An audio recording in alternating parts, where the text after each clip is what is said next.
আজ সারাদিনে আমি কি কি করলাম সেটাই আজকে তোমাদেরকে এই ভিডিওর মাধ্যমে জানাবো। So hello everyone, welcome back to my channel. আমি প্রতিভা। তোমরা সকলে কেমন আছো? আশা করছি সকলে খুব ভালো আছো এবং সুস্থ আছো।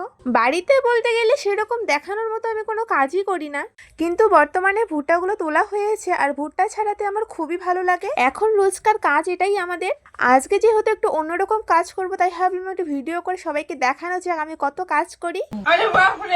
অনেকক্ষণ ভুট্টা ছাড়ানোর পর আমার একটা মাটি থালা সেটের অর্ডার ছিল, সেই থালাবাটিগুলো জলের মধ্যে ভিজিয়ে রাখলাম। আর সেই দিনই ছিল একটা বুকের অর্ডারটা আগের থেকে রেডি করা ছিল। সেদিন শুধুমাত্র ডেলিভারি দেওয়ার কথা ছিল, তো সেই মাফিক আমি বেরিয়ে পড়ি ডেলিভারি দেওয়ার জন্য। ডেলিভারি দিয়ে বাড়ি এসে মাটির থালাবাটিগুলো জল থেকে তুলে শুকোতে দিয়ে তারপরে আমি আবার বসে পড়ি ভুট্টা ছাড়ানোর জন্য। তো বাড়িতে আমি অনেক কাজ করি, वो अलग ही लेवल का बंदा था। তো যাই হোক, আজকের ভিডিওটা এই পর্যন্ত। ভিডিওটা শেষ পর্যন্ত দেখার জন্য অনেক অনেক থ্যাংক ইউ। টাটা।